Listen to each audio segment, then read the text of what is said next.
আসসালামু আলাইকুম, স্বাগত জানাচ্ছি রান্স নিউজে। আপনাদের সঙ্গে আছি আমি আরজি নিরাব আহমেদ। আজ জানাবো বাংলাদেশ ও আন্তর্জাতিক গণমাধ্যমের আলোচিত খবর ও বিশ্লেষণ নিয়ে। এখন শুনবেন বাংলাদেশ সংবাদ শিরোনাম।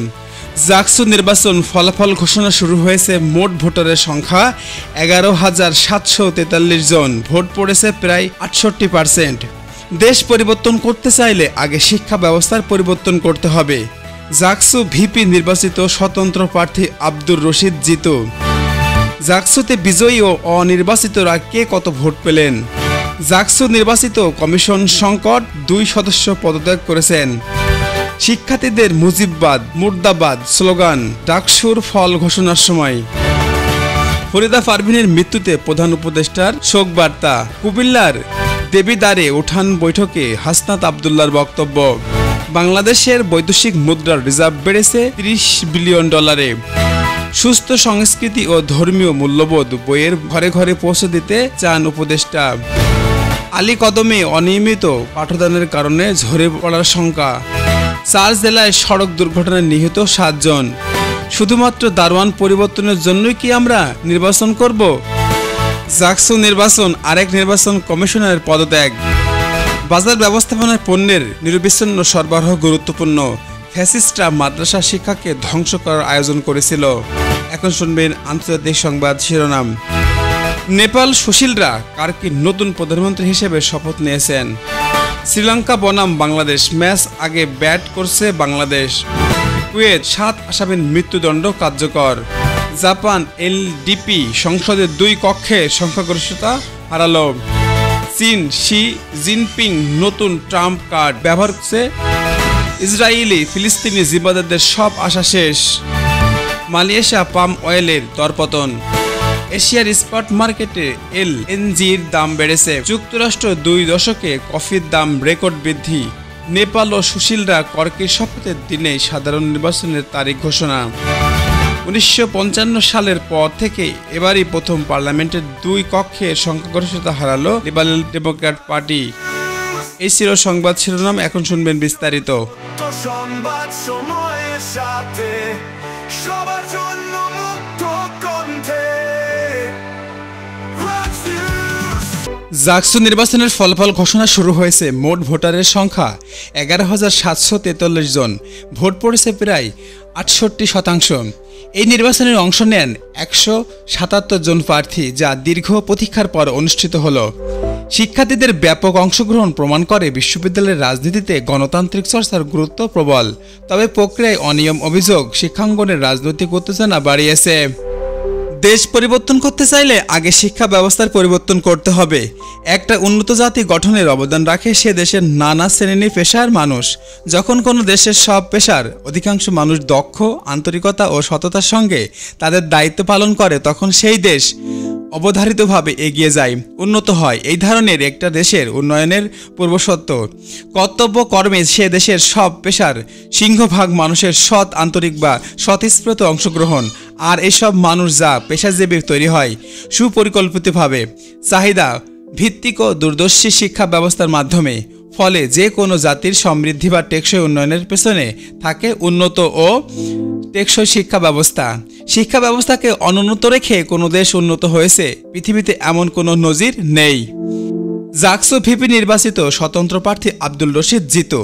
ভিপি পদে স্বতন্ত্র প্রার্থী জয় প্রমাণ করে শিক্ষার্থীদের বড় অংশ দলীয় রাজনৈতিক বাইরে নতুন নেতৃত্ব চাই। ভবিষ্যতের জন্য একটি ইতিবাচক সংকেত, কারণ স্বাধীনতা এবং স্বাধীন প্রার্থীরা প্রথাগত গঠনের আধিপত্য ভেঙে নতুন ধারার সম্ভাবনা তৈরি করেছে। জাকসুতে বিজয়ী বা অনির্বাচিতরা কে কত ভোট পেলেন? জাহাঙ্গীরনগর বিশ্ববিদ্যালয়ের কেন্দ্রীয় ছাত্র সংসদ জাকসু নির্বাচনের ফলাফল ঘোষণা করা হয়েছে। আজ শনিবার 13 সেপ্টেম্বর বিকেল 5টার পর এই ফলাফল ঘোষণা করা হয়। এই নির্বাচনের মোট ভোটারের সংখ্যা 11,743 জন। ভোট পড়েছে প্রায় 68%। ডাকসুর 25টি পদে প্রতিদ্বন্দ্বিতা করেন 177 জন প্রার্থী। জাকসু নির্বাচন কমিশন সংকট, 2 সদস্য পদত্যাগ করেছেন। ভোটের সময় অনিয়ম বা অভিযোগের সুরাহা না হওয়ায় কমিশনের 2 সদস্য পদ ত্যাগ করেছেন। এই নির্বাচনের স্বচ্ছতা বা নিরপেক্ষতা নিয়ে প্রশ্ন উঠেছে। শিক্ষার্থীদের অবস্থা আস্থা এবং ধরে রাখতে নির্বাচন কমিশনের স্বাধীন ও শক্তিশালী ব্যবস্থা অপরিহার্য। শিক্ষার্থীদের মুজিববাদ মুর্দাবাদ স্লোগান জাকসুর ফল ঘোষণার সময় এমন স্লোগান বিশ্ববিদ্যালয়ের রাজনৈতিক বিভাজন বা উত্তেজনার প্রতিফলন। এটি শুধু নির্বাচনী প্রতিদ্বন্দ্বিতার বিষয় নয়, বরং জাতীয় রাজনীতির প্রতিফলনও বটে। শিক্ষাঙ্গনে বিভিন্ন মত প্রকাশের স্বাধীনতা যেমন আছে, তেমনই সহনশীলতার প্রয়োজন। ফরিদা পারভীনের মৃত্যুতে প্রধান উপদেষ্টার শোক বার্তা। দেশের প্রখ্যাত লালনগীতি শিল্পী ফরিদা পারভীনের মৃত্যুতে শোক প্রকাশ সাংস্কৃতিক জগতে শূন্যতা সৃষ্টি করেছে। প্রধান উপদেষ্টার শোকবার্তা এই ক্ষতির জাতীয় গুরুত্বপূর্ণ তুলে ধরে। লালন সঙ্গীতের উত্তরাধিকার বহনকারী তার অবদান দীর্ঘদিন স্মরণ হয়ে থাকবে। কুমিল্লার দেবিদ্বারের উঠান বৈঠকে হাসনাত আবদুল্লাহর বক্তব্য। তিনি বলেছেন, শুধু দারোয়ান বদলানো নয়, বরং দরজা জানালা বদলাতে হবে। শুধু কাঠামোগত সংস্কার ছাড়া পরিবর্তন সম্ভব নয়। নতুন সংবিধান দাবি বর্তমান রাজনৈতিক অচলাবস্থা, গণতান্ত্রিক ব্যবস্থার আন্দোলন প্রতিফলন। শিক্ষার্থী বা জনগণের দাবি বাড়ছে। বাংলাদেশিক বৈদেশিক মুদ্রার রিজার্ভ বেড়ে দাঁড়িয়েছে $30 বিলিয়ন। হাসিনা পতনের পর রিজার্ভের সংকট থেকে ঘুরে দাঁড়াচ্ছে বলে দাবি করা হচ্ছে। ঋণ পরিশোধের বিষয়টি অর্থনৈতিক স্থিতিশীলতা অর্জনের ইঙ্গিত দেয়। তবে রিজার্ভ বৃদ্ধির পেছনে বাস্তব অর্থনৈতিক উন্নয়ন নাকি সাময়িক সমন্বয়, তা নিয়ে প্রশ্ন রয়ে গেছে। সুস্থ সংস্কৃতি বা ধর্মীয় মূল্যবোধ বইয়ের বাইরে ঘরে ঘরে পৌঁছে দিতে হবে ধর্ম উপদেষ্টা। এই উদ্যোগ সংস্কৃতি বিকাশ বা প্রজন্মকে ইতিবাচক পথে আনতে সহায়ক হতে পারে। বইয়ের মাধ্যমে পারিবারিক কেন্দ্রিক মূল্যবোধ প্রচার শিক্ষা ব্যবস্থার ঘাটতি পূরণে ভূমিকা রাখবে। তবে কেবল প্রচারণায় মানসম্মত কন্টেন্ট তৈরি করাও জরুরি। আলীকদমে অনিয়মিত পাঠদানের কারণে ঝরে পড়ার সংখ্যা। পার্বত্য এলাকায় শিক্ষার মান হ্রাস, শিক্ষক সংকট, অনিয়ম পাঠদানের কারণে শিক্ষার্থী ঝরে পড়েছে। এটি ভবিষ্যৎ এলাকায় অশিক্ষা বা বৈষম্য বাড়বে। সঠিক পর্যবেক্ষণ, পর্যাপ্ত শিক্ষক নিয়োগ বা অবকাঠামো উন্নয়ন ছাড়া এই সমস্যার সমাধান সম্ভব নয়। 4 জেলায় সড়ক দুর্ঘটনায় নিহত 7 জন। দৈনিক দুর্ঘটনা এখন আর সামাজিক সংকটে পরিণত হয়েছে। সড়ক ব্যবস্থাপনা দুর্বলতা, চালকের অবহেলা, নিরাপত্তার ব্যবস্থার ঘাটতি এর মূল কারণ। প্রতিদিনের প্রাণহানি রোধে কঠোর আইন প্রয়োগ বা জনসচেতনতা বৃদ্ধির এখন জরুরি হয়ে উঠেছে। শুধুমাত্র দারোয়ান পরিবর্তনের জন্য কি আমরা নির্বাচন করব? হাসনাত আবদুল্লাহ। শনিবার 13 সেপ্টেম্বর রাতে কুমিল্লা দেবিদ্বারে উপজেলার সুলতানপুর ইউনিয়নের তোলাগাঁও গ্রামে উঠানে রাজনীতি শীর্ষক এক উঠান বৈঠকে প্রধান অতিথির বক্তব্যে তিনি এইসব কথা বলেন। তিনি বলেন, নির্বাচনের আগে ভাঙ্গা ঘর ঠিক করতে হবে। শুধু পাহারাদার বদলালে হবে না, দরজা জানালা বদলাতে হবে। এর জন্য মুখের কথায় বিশ্বাস করি না। আমাদের একটি নতুন সংবিধান চাই। হাসনাত আবদুল্লাহ বলেন যে নির্বাচনের ডেডলাইন নিয়ে আমাদের কোনো আপত্তি নেই। প্রয়োজন আগামীকাল নির্বাচন দিন, তবে আগে লিখিতভাবে নতুন সংবিধান দিতে হবে। যে সংবিধান মানুষ আশা আকাঙ্ক্ষার প্রতিফলন ঘটবে। প্রধান উপদেষ্টা ডক্টর মোহাম্মদ ইউনূসকে উদ্দেশ্য করে তিনি বলেন, আপনার উপদেষ্টাদের মধ্যে কেউ কেউ অনিয়ম দুর্নীতি জড়িয়ে পড়েছে বলে অভিযোগ উঠেছে। আমরা তা বিশ্বাস করতে চাই না, কিন্তু আপনাদের বসানো হয়েছে জুলাই ছাত্রছাত্রীদের শহীদের রক্তের উপর। তাই জনগণের আকাঙ্ক্ষা পূরণ করতে হবে। তিনি আরও যোগ করেন যে আপনি ঘোষণা দেন যে খেলার সময় বদলে গেছে, এখন একটি আইনগত ভিত্তি দিন, এরপরে আগামী মাসে নির্বাচন দিন। জনগণ যাকে ভোট দেবে তাকেই নির্বাচিত হতে হবে। জাকসু নির্বাচন আরেক নির্বাচনের কমিশনের পদত্যাগ। জাহাঙ্গীরনগর বিশ্ববিদ্যালয়ের কেন্দ্রীয় শিক্ষার্থী সংসদ জাকসু নির্বাচনের কমিশনের সদস্য রেজওয়ানা করিম স্নেকধা পদত্যাগ করেছেন। শনিবার 13 সেপ্টেম্বর দুপুর 2টার দিকে তিনি পদত্যাগ ঘোষণা দেন। তিনি বিশ্ববিদ্যালয়ের নৃবিজ্ঞানের বিভাগের শিক্ষক। এর আগে গত শুক্রবার পদত্যাগ করেছেন। নির্বাচনের কমিশনের সদস্য অধ্যাপক মারুফ রুহি সাত্তার নির্বাচন চলাকালীন অভিযোগের সুরাহা না করে ভোট চালিয়ে যাওয়ার প্রতিবাদে পদত্যাগ করেন তিনি। বাজার ব্যবস্থাপনার পণ্যের নিরবিচ্ছিন্ন সরবরাহ গুরুত্বপূর্ণ। শেখ হাসিনা পতনের পর আমাদের রিজার্ভ 10 বিলিয়নের মতো ছিল। বিভিন্ন দেশের কাছে, বিভিন্ন প্রতিষ্ঠানের কাছে আমাদের দায়িত্ব এবং ছিল মাত্র 6 বিলিয়ন। প্রধান উপদেষ্টা প্রফেসর ডক্টর মোহাম্মদ ইউনূসের নেতৃত্বে আমরা সকল দায় পরিশোধ করেছি। বর্তমানে দেশের রিজার্ভের পরিমাণ $30 বিলিয়ন উপরে। বাণিজ্য উপদেষ্টা শেখ বশিরউদ্দিন বলেছেন, আমাদের দেশের পণ্য তৈরির কাঁচামালের অভাব রয়েছে, তবে শিক্ষার্থীরা জ্ঞান অর্জনের মাধ্যমে যে অভাব পূরণ করতে পারে, আল্লাহ তাআলা জ্ঞান অর্জনের কাউকে মূল্যপণই দেননি। সে যত চেষ্টা করুক ততটা অর্জন করতে পারবে। এখানে কোনো সিন্ডিকেট নেই। ফ্যাসিস্টরা মাদ্রাসা শিক্ষাকে ধ্বংস করার আয়োজন করেছিল। এদেশের হাই মাদ্রাসাগুলো ছিল, এগুলো একসময় স্কুল কলেজ পরিণত হয়েছে, যা আমরা অনেকেই জানি না। এরকম অনেক প্রতিষ্ঠান আছে, যেমন ঢাকা কবি নজরুল কলেজ, এটি ছিল হাই মাদ্রাসা। পরবর্তী এর ইসলামিয়া কলেজের পরিবর্তে কবি কাজী নজরুল ইসলাম কলেজ হয়েছে। ইসলাম তাদের কাছে এত ঘৃণার যে বর্তমানে ইসলাম বাদ দিয়ে তারা নাম দিয়ে কবি কাজী নজরুল কলেজ, অথচ এটি ছিল হাই মাদ্রাসা। আমাদের বর্তমানে আলিয়া নেসাবের মাদ্রাসাগুলো নিয়েও তাদের দীর্ঘমেয়াদী টার্গেট ছিল। এখন শুনবেন আন্তর্জাতিক বিশ্লেষণ।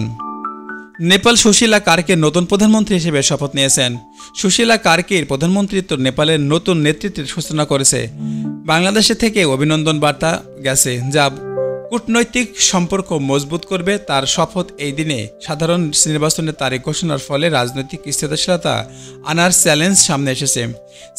শ্রীলঙ্কা বনাম বাংলাদেশ ম্যাচে আগে ব্যাট করছে বাংলাদেশের টস জিতে আগে ব্যাটিং দেওয়ার দলটির আক্রমণাত্মক কৌশল ইঙ্গিত। এই ধরনের ম্যাচে পারফরমেন্স কেবল ক্রীড়া নয়, বরং জাতীয় আবেগকে উজ্জীবিত করবে। শ্রীলঙ্কার বিপক্ষে সাফল্য পেলে দলের আত্মবিশ্বাস বাড়বে এবং আসন্ন সিরিজে ইতিবাচক প্রভাব ফেলবে। কুয়েত 7 আসামির মৃত্যুদণ্ড কার্যকর। কুয়েতের আদালতের রায় কার্যকর হওয়া মধ্যপ্রাচ্যের আইনি কঠোরতা এবং অপরাধ দমনের উদাহরণ। মৃত্যুদণ্ড মানবাধিকার বিতর্ক সৃষ্টি করলেও অপরাধ দমন এটি বার্তা বহন করে। এমন রায় সমাজে নিরাপত্তা ফিরিয়ে আনার অপচেষ্টা দেখা দিতে পারে। জাপান এলডিপি সংসদের 2 কক্ষের সংখ্যাগরিষ্ঠতা হারালো। 1955 সালের পর এই প্রথম লিবারেল ডেমোক্রেটিক পার্টি বড় ধাক্কা খেল। এটি জাপানের রাজনীতিতে শক্তির ভারসাম্য বদলাবে এবং নতুন নেতৃত্বের প্রয়োজনীয়তা তৈরি করবে। এই পরিস্থিতি নীতি নির্ধারণ ও আঞ্চলিক রাজনীতিতেও প্রভাব ফেলতে পারে। চীন শি জিনপিং নতুন ট্রাম্প কার্ড ব্যবহার শুরু করেছে। চীনা প্রেসিডেন্টের কৌশল আঞ্চলিক বা বৈশ্বিক ক্ষমতার ভারসাম্য প্রভাব ফেলতে পারে। ট্রাম্প কার্ড বলতে বোঝানো হচ্ছে নতুন কূটনৈতিক বা অর্থনৈতিক উদ্যোগ যা প্রতিদ্বন্দ্বীদের মোকাবেলা করবে। এর মাধ্যমে চীন তার প্রভাব বিস্তার বাড়াতে চায়। ইসরায়েলি ফিলিস্তিনি জিম্মিদের সব আশা শেষ। ইসরায়েলি হামলায় জিম্মিদের মুক্তির আশা শেষ হয়ে গেছে বলে কাতারের অভিযোগ। জাতিসংঘ হামাসমুক্ত সরকারের পক্ষে সমর্থন জানিয়েছে। এই দ্বন্দ্ব শান্তি প্রক্রিয়া আরও জটিল করেছে। ফিলিস্তিনি জনগণের দুর্ভোগ বাড়ছে আর আন্তর্জাতিক সমর্থন বিভক্ত হচ্ছে। মালয়েশিয়ার পাম অয়েল দরপতন। পাম অয়েলে মালয়েশিয়ার গুরুত্বপূর্ণ রপ্তানি পণ্য। এই দরপতন দেশটির বৈদেশিক আয় ও কৃষি অর্থনীতিতে নেতিবাচক প্রভাব ফেলবে। বৈশ্বিক বাজারে প্রতিযোগিতা বা চাহিদা কমার কারণে এই পরিস্থিতি তৈরি হয়েছে। এতে কৃষক বা ব্যবসায়ী উভয়ই ক্ষতিগ্রস্ত হবেন। এশিয়ার স্পট মার্কেটের এলএনজির দাম বেড়েছে। এলএনজির দাম বৃদ্ধির এশিয়ার দেশগুলোতে জ্বালানি আমদানির ব্যয় বাড়বে। বিশেষ করে উন্নয়নশীল অর্থনীতিতে শিল্প বা বিদ্যুৎ উৎপাদন খরচ বাড়বে। এই ধরনের মূল্যবৃদ্ধি বা মুদ্রাস্ফীতি বাড়াতে পারে এবং ভোক্তাদের উপর আর্থিক চাপ তৈরি করবে। যুক্তরাষ্ট্র 2 দেশকে কফির দাম বৃদ্ধি পেছনের জলবায়ু পরিবর্তন, উৎপাদন ব্যয়, বৈশ্বিক চাহিদার প্রভাব কাজ করছে। যুক্তরাষ্ট্রের বাজারে এই রেকর্ড বৃদ্ধি ভোক্তাদের বৈদেশিক মুদ্রা চাপ বাড়বে।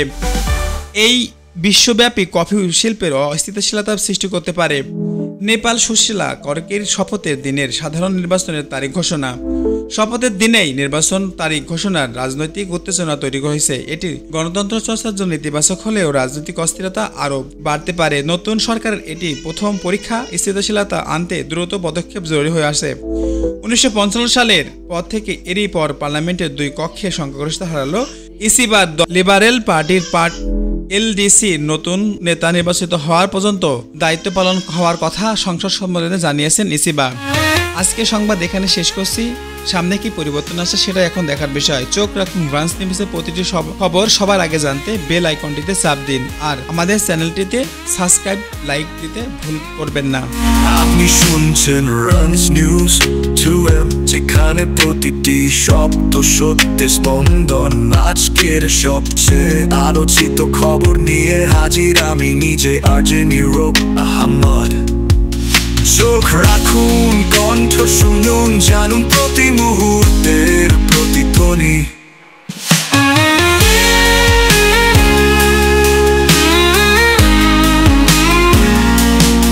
চোখ রাখুন, কণ্ঠ শুনুন, জানুন প্রতি মুহূর্তের প্রতিধ্বনি। চোখ রাখুন, কণ্ঠ শুনুন, জানুন প্রতি মুহূর্তের প্রতিধ্বনি।